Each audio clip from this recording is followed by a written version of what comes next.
Holly Jackson.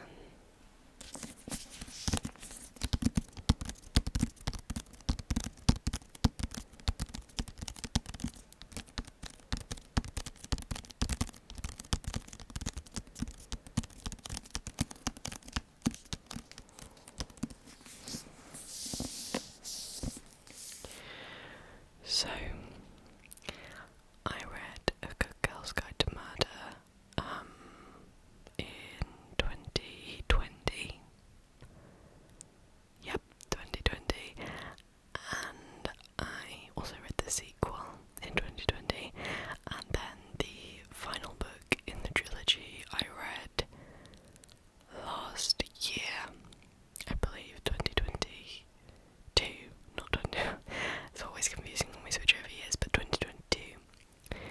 I read the last in the trilogy, and I absolutely love that series. Like, it's one of my favourite series ever, and I know it's really popular. Like, I think it was very popular when it came out, but recently it's had like a boom in popularity because there's a TV show coming out which I'm very excited about. But yeah, it's really popular right now, but it is also one of my favourite series.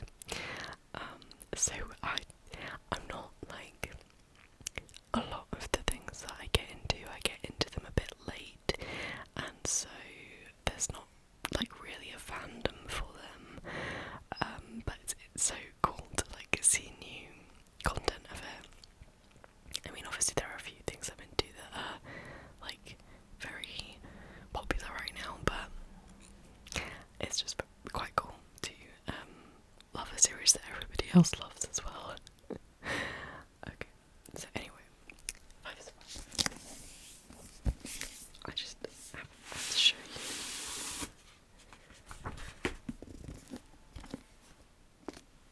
Hopefully you can see this because I actually can't see my viewfinder right now, but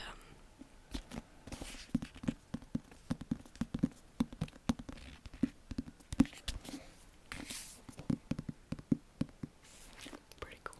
So yeah, this was the first book I read this year. I read it start of January. Oh my goodness, when we switch over years I never know what to say. But anyway, 2023, start of January. I read this. I got it for Christmas because I was aware that it was coming out and I was like, I need it, okay, I need it. Holly Jackson is definitely an auto-buy author for me now. Just the plots, like, the characters are amazing because I'm very much like, I prefer character-driven stories. And so I really feel like Holly Jackson's books have such amazing characters, but also have like just such clever plots. Oh, amazing. Anyway, so 5 specifically, what did I think? I loved it. Like, it's just, she's so good at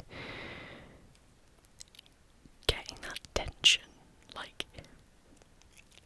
it's genuinely like, I cannot stop reading this. I cannot stop. I just have to get to the next page because it's just so enthralling. And you never know what's gonna happen next, and it's so much fun to try and figure out the mystery. And it's just, I don't know, it's just so well.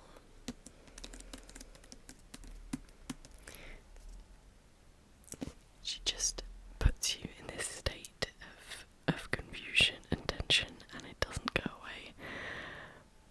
It doesn't go away, like, and then, you know, things start to come together, and it's just so smart, and you think, wow,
as well.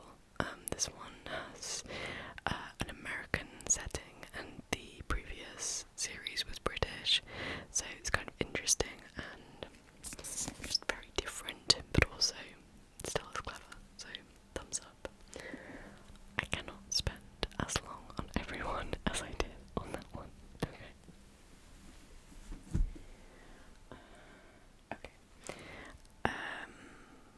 So, yes, so how I write down my books, I don't actually.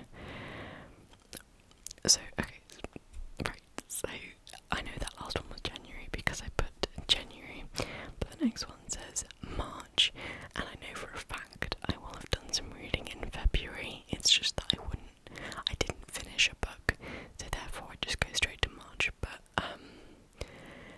yeah, so we're going straight to March. And the first one is one that I can't talk about. It's a secret advanced reader's copy, so I'm gonna move on. And then also in March we have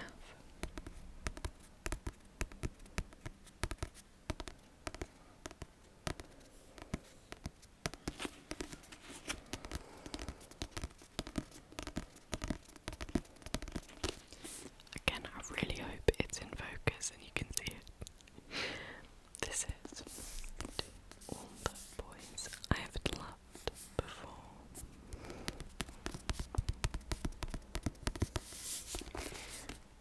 So, cheeky little romance novel.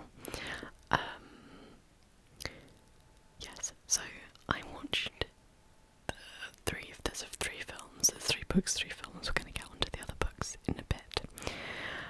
But I watched the films a while ago when they came out, whatever. I watched the first one to like poke fun at with my sibling, like obviously just a bit of fun. We don't like, neither of us are massive like this kind of thing consumers, so we just thought it's a bit of fun, let's do it, let's have like a film night. But then I actually really enjoyed the film. Like, we poked fun at it, but we poked fun at it lovingly. And so yeah, and then the second one came out and I was like, oh, interesting. I didn't like the second one on any level. I had some issues with it. But again, we might get into that later. We'll see. And then the third one I loved. I love the third one so much. Right. And then this year I was like,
honestly, it really connects with me on every single level.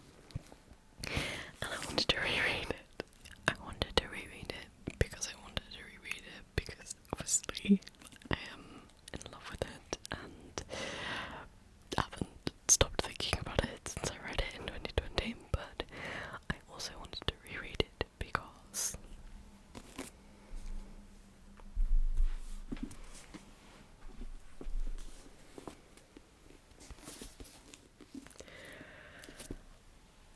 I am highlighting and tabbing it, I'm annotating it. I haven't finished yet, and I know I started this, yeah, we moved on to May, we skipped April, we moved on to May, so I read The Night Circus in May, but obviously I must have been reading it in April too, I was very busy in April. Anyway, I haven't finished annotating it yet because the highlighters that I was using, they've like run out and I need to buy new ones, but I keep forgetting. It's a whole thing. Anyway, but I am getting there.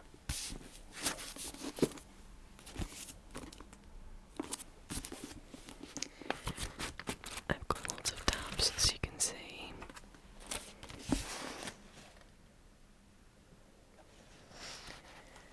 That's my tab key, but I don't know how well you can see it. I've got cool details / I just think it's neat, cute, badass, anger intensifies, description / info, crying, and magic.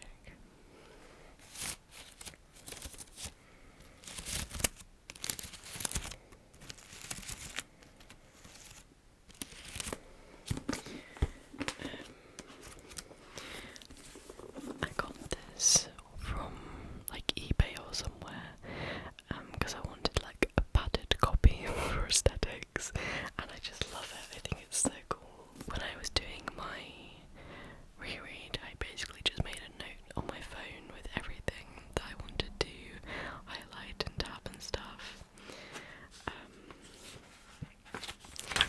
And by the looks of it, I probably should have just tapped the whole book. But yeah, no, it's amazing, and I'm really excited to finish it, and then I can look back on, you know, all my favourite parts, my favourite like passages and stuff like that. Wait, there's just a bit that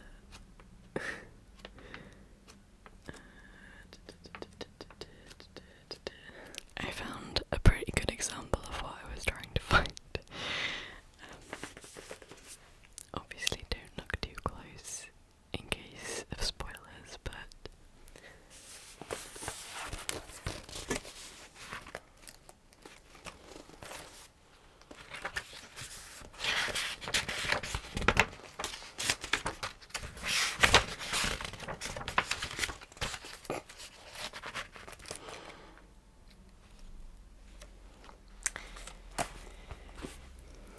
there are lots of parts of this book where it's like several pages which are mostly all highlighted. What can I say? I love every second, but yeah, it's going well, and I hope to continue soon. But yeah, an absolute delight to reread The Night Circus, and this year I'm hoping to reread The Starless Sea if I can, if I have the time. I do want to highlight that as well. But yeah. Oh, it's perfect to me. It's perfect. Like, it really, like, I didn't read for many years. I really struggled with it. I couldn't concentrate on it, basically. And the only thing I could read was Diary of a Wimpy Kid, which I still enjoy. Bit of a guilty pleasure or comfort series, but anyway.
so that I can so we can talk about all the things that happen in it. Seriously, anyway, moving on. Okay, so also in May, along with the Night Circus, I read P.S. I Still Love You and Always and Forever, Laura Jean.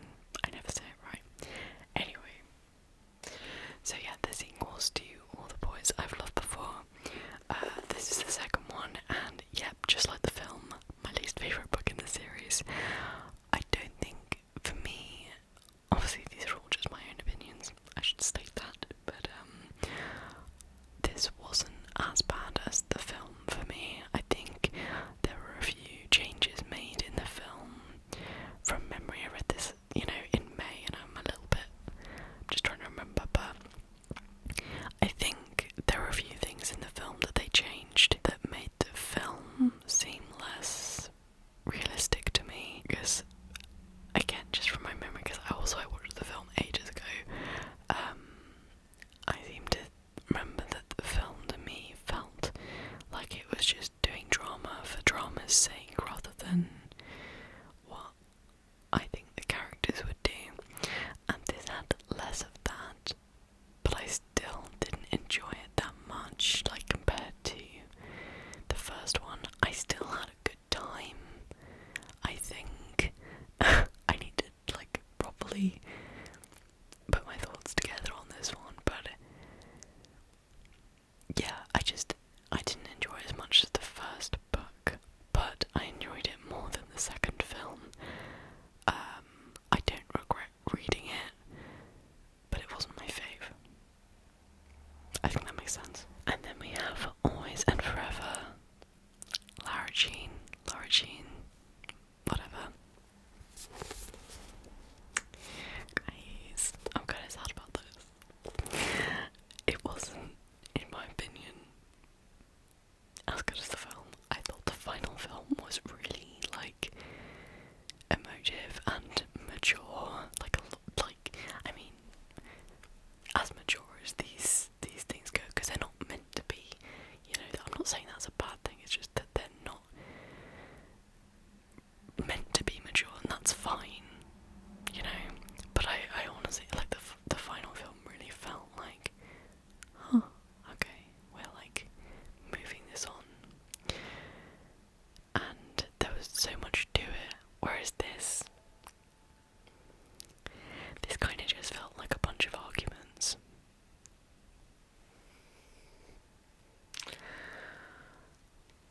Yeah, kind of sad, honestly. I mean, again, it's not, I don't regret reading it. I probably enjoyed this more than the second book, even though it was disappointing to me, I think if I hadn't watched the film, it would have been better, but I did feel like some of the arguments were just a bit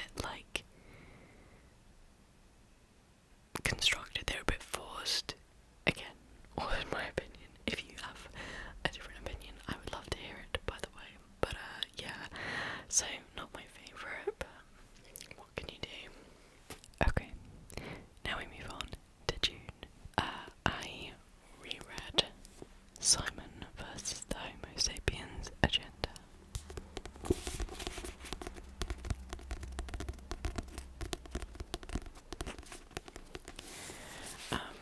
So I reread this via audiobook on a journey, and yeah, I pretty much had the same thoughts about it.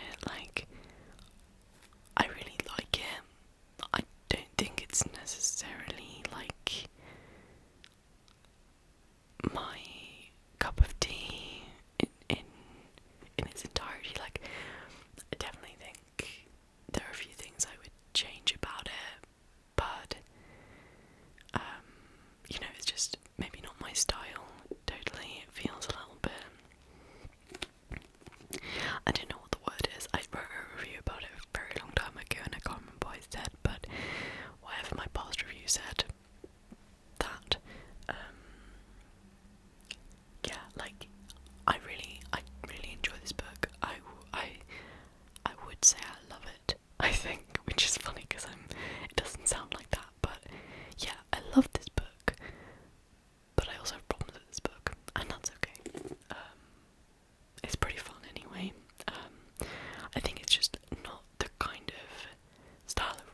I necessarily always enjoy, if that makes sense.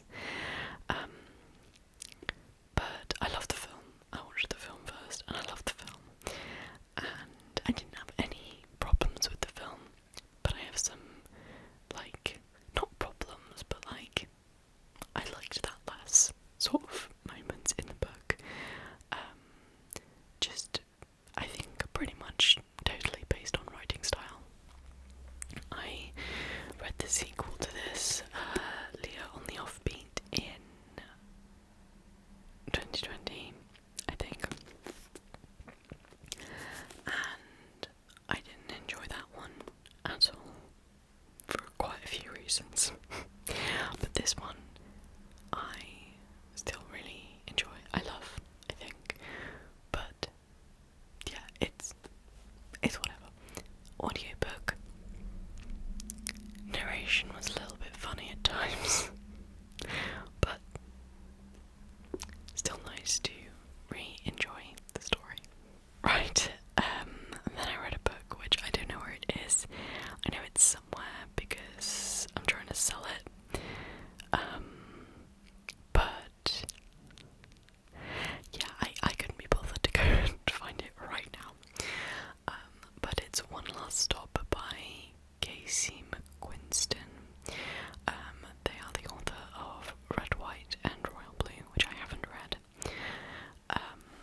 But anyway, I read One Last Stop. I don't know if this is probably a very unpopular opinion.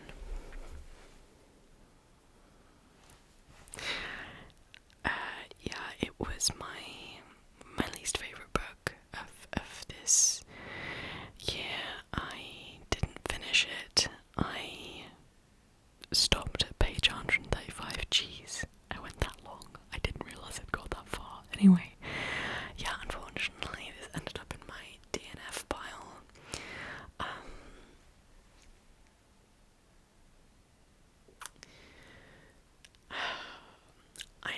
There was one character in there I really liked. I can't remember his name, but he was like a psychic, I think. I thought he was written like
Dongs and Full Frontal Snogging, or some people call it Angus Dongs and Perfect Snogging, because there is a movie called Angus Dongs and Perfect Snogging, which is actually only based on like the first 2 books, I think. And that is one of the other reasons we chose that series, is because the film is something that we both really enjoy. It's sort of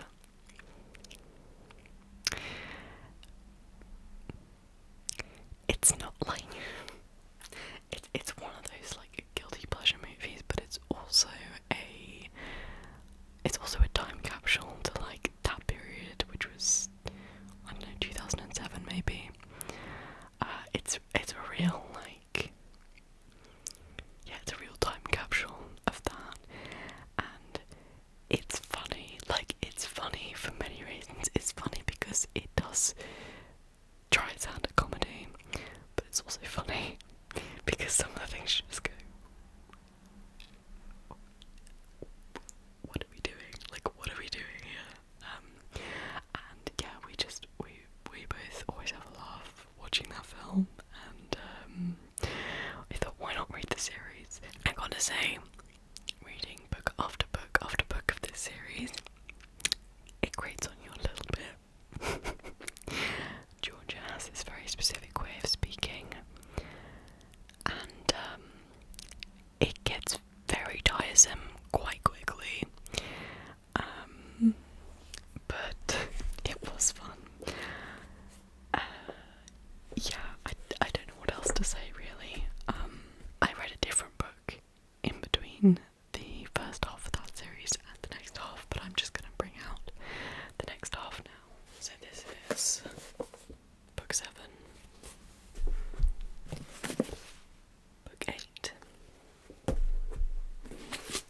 book 9, and book 10. Oh yeah, by the way, because we were doing like this readathon, we have 2 sets of the same books, which is quite funny.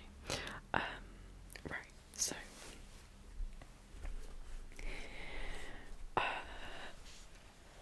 yes, okay, so yeah, it was a little tiresome, but also I really enjoyed it. It was a very unique experience. They kind of feel a bit like fever dreams now, those days of reading. But yeah, it was fun. My favourite, I would say, is book 6. Book 6. Then He Ate My Boy in Chances, it's called. This one was, it was kind of, this was the last one we read on the first day, and it was, if this book hadn't been entertaining, I think we would have really struggled to actually even do 6 books, so I really enjoyed this one. And my least favourite book in the series was actually the one before it, book 5. And that's when it fell off in my hand. This one was just boring, in my opinion. Really boring. Not a lot happened. And what did happen was boring. So, yeah, I'm gonna say also, like, the last 3 books were all very enjoyable as well.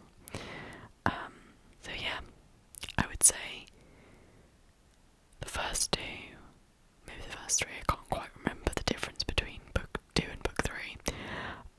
Book 6, and then the last 3 books were all very good. Well, you know, all enjoyable. So yeah, that was my experience reading those books. Okay, so at the end of July, I read the first of this trilogy, the King Arthur trilogy by Rosemary Sutcliffe. And then in August, after reading the rest of the Angus books, I read the rest of the trilogy, which is The Light Beyond the Forest and The Road to Camlan.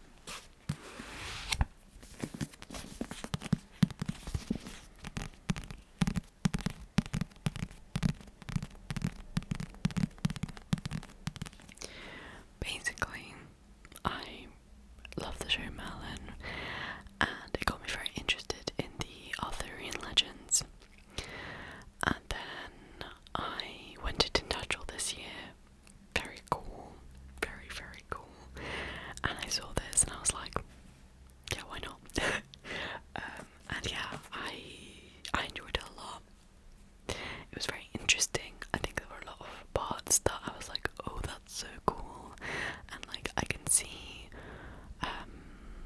why they did this in Merlin now, and etc. And like just very interesting little snippets, and like the writing was good. Like I think technically it was good. It wasn't like hyper stylized, it was just like old feeling, you know. And when I say stylized, I mean it's like, it's how you would expect an Arthurian book to be written, you know, but it's a little bit more accessible because it wasn't written that long ago, right? But it's not like stylized in terms of like the Night Circus. That's like a specific style of writing, if that makes sense. And I suppose this is too, but I don't know how to explain what I'm saying. But it's not a book where you notice the writing style, other than it feels old. And yeah, it was really interesting. I enjoyed it. I feel like it added on to my experience of going to Tintagel, and yeah, I would say if you're interested in Arthurian legends and you don't know a lot, or you're intimidated by going into like Thomas Mallory, something like that. If you're nervous to dive into the big, like maybe harder to read books, then this might be the one for you. Interesting. I enjoyed it. Okay. And then we move on to September. I read Perrin and Luthien. Do you know, I am so bad at pronunciation. I love everything Tolkien, but I am so bad at pronouncing everything that he's like put so much effort into. Like, he's got whole sections in the appendices, like how to pronounce names, and I'm like, I still don't get it, I still can't do it right, but anyway.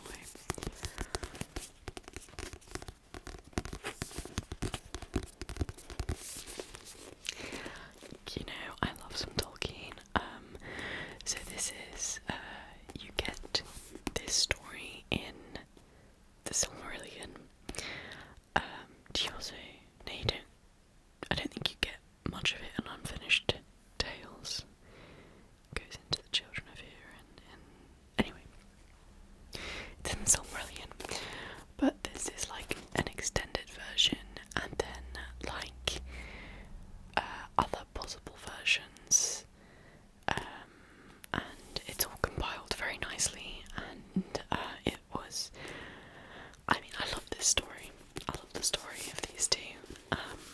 But yeah, I also thought it was very nicely compiled, of course. Thank you, Christopher Tolkien. And yeah, it was just good. What can I say? It was just good. I love everything Tolkien. Like, I will eat that right up, okay? Yeah, very interesting, and I love these two. I love them. I think what I love the most about anything Tolkien is just how like, I don't know what the word is, but it's just so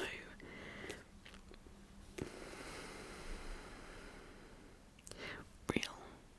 Like, it's such a fantasy setting, obviously, but it's just so, the people, like the characters, they're just so well thought out, every single one, and like, you know, especially for the time period, I actually think the female characters are super strong. Like, obviously there's not like tons and tons of them, but they're powerful.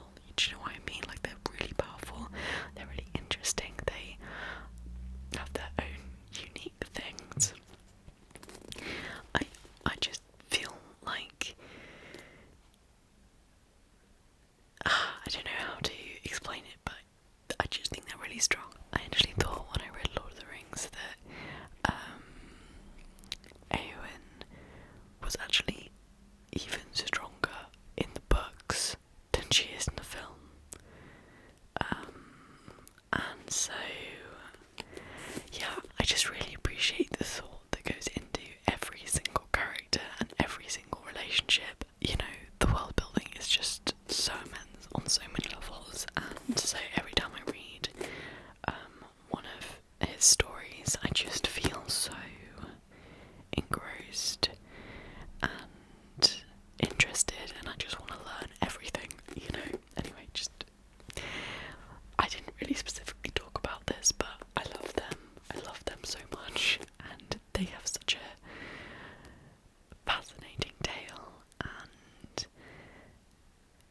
it's amazing. It's just so well.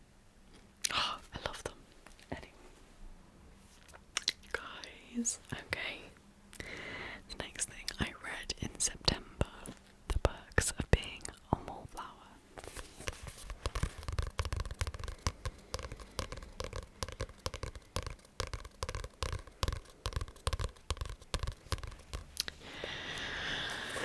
Oh, this book. So, this is obviously like become a classic of my generation, or is it generation previous as well? I can't quite recall when this came out. There was a film made of it within the past 10 years, I can't remember when. I haven't seen the film, but my cousin gave me this as a birthday present, and I was very intrigued. I thought the cover was very intriguing, and so I thought I would fit it into the end of September, because it is quite short. It's 220 pages, and I couldn't put it down. I mean, I finished it in 2 days, and I would have finished it in one sitting had I not been busy. So this was my favourite new book this year. Obviously I did reread The Night Circus, but my favourite new book this year.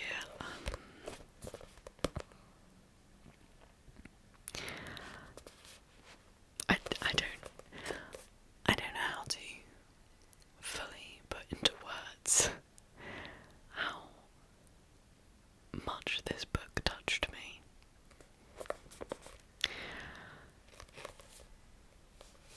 Like,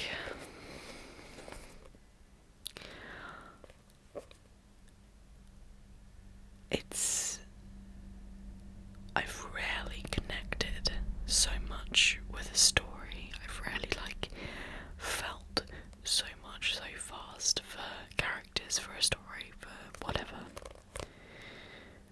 I was invested from the first page, and I cried quite a lot at several parts, which is, I don't cry at things that much or that often.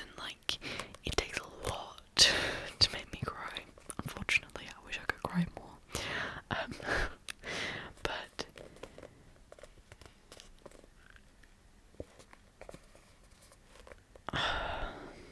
I just really felt this book. I felt it from beginning to end. I experienced this book, I didn't read it, I experienced it. I just really felt every word.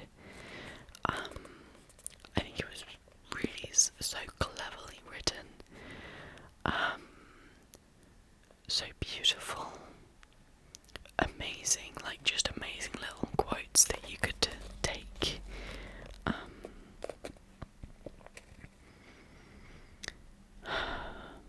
And the main character, Charlie. I don't know if it sounds bad to say this, because if people know this character, they're gonna be like, interesting. But I'm sure a lot of people have experienced this too. I've never related to a character more than I relate to the main character of this book, which is probably why I cried so much. Yeah, so hopefully some other people also relate to the main character of this book. But obviously this book wouldn't have been written if there weren't people like Charlie in the world. So yeah, I gotta say thank you to my cousin. I wrote her a little thank you note, and I did a full comprehensive review where I was just gushing over how much I loved this book. And I wish I had the words that I had then now. But I don't. In fact, I wish, I would love to make a half an hour video on every single book that I've read, or at least the ones that I really loved, The Night Circus. Obviously I've talked about that a lot anyway, but this one, anything Tolkien, obviously, 5 Survive, but I just wanted to talk a bit about this one a bit more, because because it was my favourite new book this year, and I love it. I can't wait to reread it, but I want to leave it a little bit so I forget some things. But yeah, oh, it was so good, in every way, beautiful, emotional, clever, just everything was a tick for me with this book. Anyway, I'll stop gushing about it now. We'll move on. Okay.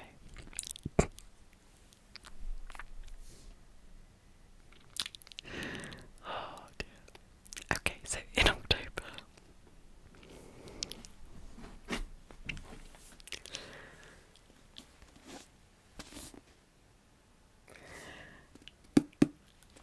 that's right, I read Twilight. Not only did I read Twilight, in fact, I read New Moon, Eclipse, and Breaking Dawn. Oh, okay. Well, this is fun to talk about. Okay, so in October, I was like, October's gonna be my Twilight month. Like, we were rewatching all the Twilight films every Saturday. Basically, we do a Twilight film. My wife and I with a couple of my siblings, and it just so happened that after, like the day after we watched the first Twilight film, I started reading Twilight because it was the start of October, so it just so happened to like come together in that way. And then I was like, what if after every movie I read one of the books before we watch the next movie, which is not actually so bad with Breaking Dawn, because the film is split up into two films, so I kind of split the book in half. So actually the hardest to do for that was Eclipse, although I also then wanted to finish Breaking Dawn before November started, so it was a bit of a mad dash to finish Breaking Dawn. But anyway, I did it. It's the point. After every Twilight film, I read a Twilight book. Yeah, okay. So Twilight, listen, we don't need to get into it. We all know that it's red flags everywhere, and you know, there are so many toxic things about it. There's so many bad things about it, you know, like, we don't need to talk about that, you know. I'm just gonna be going over everyone else's points. Twilight is fun, okay? It's the thing we all get. Well, we don't all, that would be a generalisation, but a lot of us experience a weird sense of comfort from it. And it's one of those, it's also one of those so good it's bad things. No, so bad it's good things. And it's a guilty pleasure, and like etc etc. Listen, we all know the bad things. We do. Trust me, for several years I refused to watch it because I was like, it's so toxic, like what are you doing? But then I got swept up in it, okay, and we're just gonna poke fun at it, but also genuinely enjoy it. What can I say? It's just fun. It is just fun, and yeah, I had a blast. I had an absolute blast reading these. The first one is my favourite. Like, without a shadow of a doubt, the first one is my favourite. It's got such great vibes. It constantly raining in Forks. It's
So November, I've lent this to my mum actually to read, but I read Matthew Perry's memoir.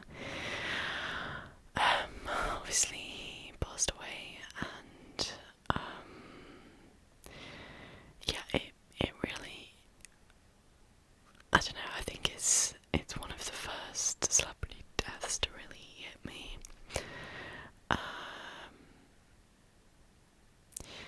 Yeah, so I read his memoir, and I loved it. I thought it was really funny, but also obviously sad. It was sad reading it in retrospect because there was a lot of hope, I think, built into that memoir. You know, through all his dark times, there was a lot of hope for the future, and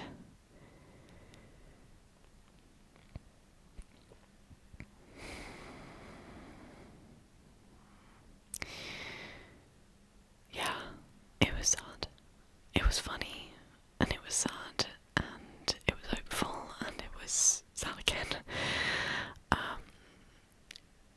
But very interesting, and I really felt like it felt very personal, it felt very raw, it felt very like he didn't hold back, you know, he told it, well, it felt like he really told us everything, so yeah, it was sad, but it was good, and I'm glad I read it, because I've been meaning to read it for a while, and yeah, it felt right to read it. When I did though, I really felt like this is the time, so yeah, sad of course, but there we are. Next I read, sorry, this is November, did I say that? It's November. Next I read The Yellow Wallpaper, a classic novella. Actually, wait, is it a novella or a short story? I can't remember which. I think it's a short story, in fact, it's not even a novella. It's a short story. This is a classic, and you may well have heard of this, but I read it because a book YouTuber that I got into recently, in 2023, kept talking about it and like really highly recommending it. I was like, alright, I'll give it a go. Because she said like I'm not that into short stories, but this one was really good, and I was like, I'm not into short stories, so maybe I should give it a go. I say I'm not into I mean, I don't read a lot of them.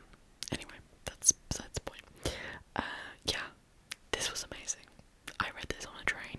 I read it all on a train, and it's only like, I think the actual story is even less than 60 pages, but there's like a little afterword or whatever. But anyway, it's 60 pages or less, so it's super short, and it's fascinating. It's like a feminist classic. It's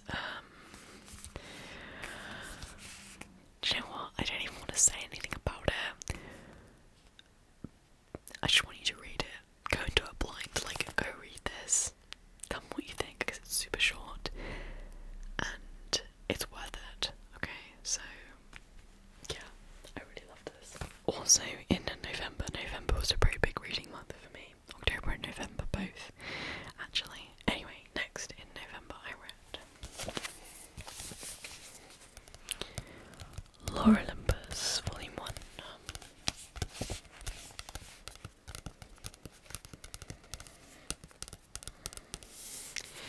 I've actually borrowed this and I need to give it back, but yeah, this is a graphic novel.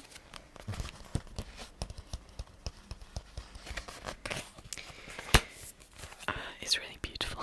As you can see, the images are gorgeous. I've kind of realised that I'm not a graphic novel type of person, apart from Heartstopper. Heartstopper is the exception, and I don't. Yeah, listen, this was pretty good. I thought the story was interesting.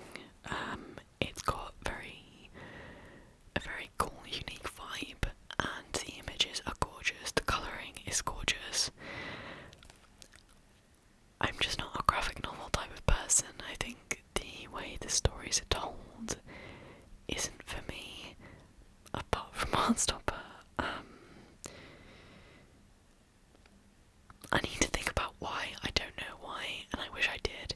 I really wanted to love this, but I've just figured out it's not for me, and I don't really have a good reason why. And I think if you're into graphic novels, you'll definitely enjoy this, because I think it was good, even though I wasn't really like invested. I thought it was good, and the images were very good. I don't know how to how to review this one. It's kind of conflicting, but yeah, if you like graphic novels, definitely give this one a go. I'm just not a graphic novels type of person, and I wish I was. I really thought I was, but anyway. Also, in November, I read another borrowed book, The Times I Knew I Was Gay, which is... Wait, is it still called a graphic novel? It's like a graphic novel, but it's like autobiographical. Yeah, so this is like a sort of autobiographical story. Although I don't even know if it pretends to, I don't even think it pretends to be a story. I think it's just like almost like a memoir, but in graphic novel form. This I got on with a lot better than Lore Olympus, for example, because I could follow the story in a way that made sense to my brain. It's kind of, it's kind of confusing. I don't know how to explain why I don't get on with graphic novels, but yeah, it was pretty good. I don't really have like critiques for it, because it's like somebody's life, but with pictures and words, and it was interesting. There you go. Yeah. Okay, we are finally at December, and December started with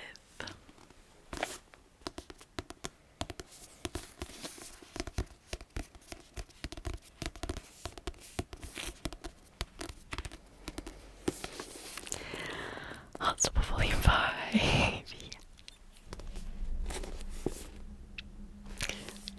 If you've been here a little while, you know how much I love Heartstopper, the TV show, the previous graphic novels, the whole of the Osmanverse, everything. Everything. And this volume is so good. Oh, I had so much fun. My wife and I just read it together. We spent an evening just like reading it simultaneously. I love this volume. What am I saying? I love everything Heartstopper, but yeah, this has got to be one of my favourites. I need to think about where it ranks, because previously I always said Volume 2 or Volume 3 was my favourite. Probably Volume 2. This is definitely a contender. This is so good. I want to read it again right now. I don't need to go into why I love Heartstopper. I literally have a 5-hour video where I was talking about Season 1.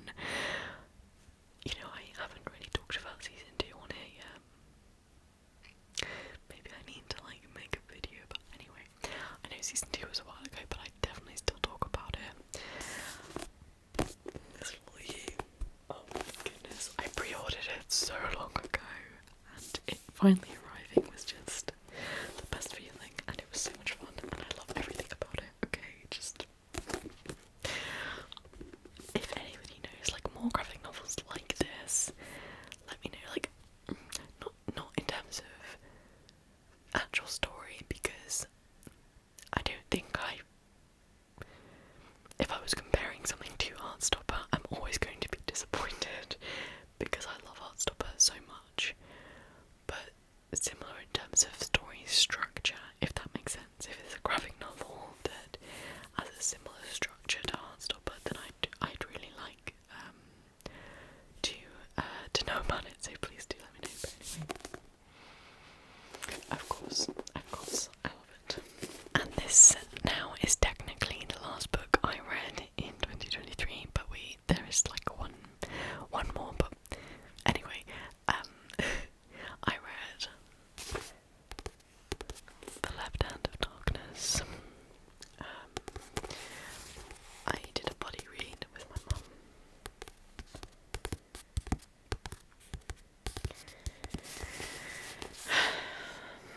This book. Let me put it this way. If I wasn't doing the body read, I would have put it in my DNF pile. As it happens, I am glad I finished it, because I can say that I finished this classic that a lot of people talk about, but yeah, I wasn't the biggest fan. I think my book YouTuber, who is so eloquent and like always has such good points and is so thoughtful, oh my gosh, she's very good, you should check her out. But anyway, she said about this, which I should have really taken on board a bit more. She said that it's maybe more for people who enjoy plot rather than character-driven stories, and I now see what she means.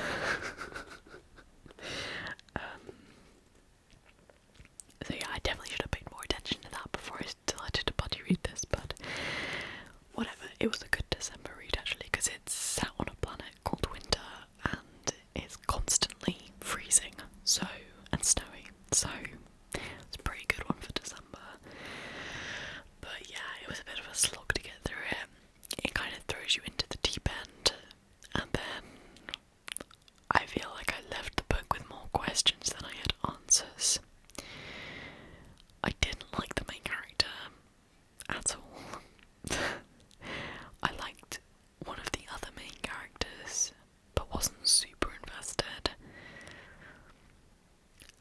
The story, like the concept, is very interesting and cool, and like, I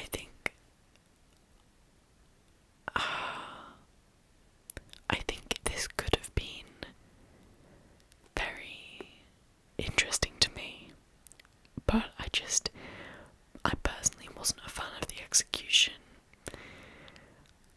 I think my book YouTuber might have said this as well, but I think maybe it's better as a short story, if it was a short story, or like an ideas book where it's just like, this is an interesting concept. But yeah, I just wasn't a fan. I could get into it more, but I'm just gonna leave it there. I think it wasn't for me. That's fine. Let me know if it was for you. I'm interested to hear your thoughts. That was technically the last book I read, but actually in November I started Midnight Sun. It's such a chunky book. I just didn't. I started reading in November, didn't have time to finish in November, and then December is always very busy for me, but also Heartstopper came out, and also I'd previously agreed to do this buddy read with my mum, so I was like, okay, it's gonna have to go on hold. So I am now reading this, so this is now technically my first book of 2024, and so I will be covering this at the end of this year instead of right now, but it was started in 2023. Well, that is it. If you have sat here through this entire video, I very much appreciate you, because I have been filming for a long time now. But yeah, thank you so much for joining me. Please do let me know your tops and bottoms of the year. What were your favourite books? What were your least favourites? What surprised you the most? What disappointed you the most? Favourite characters, favourite ships,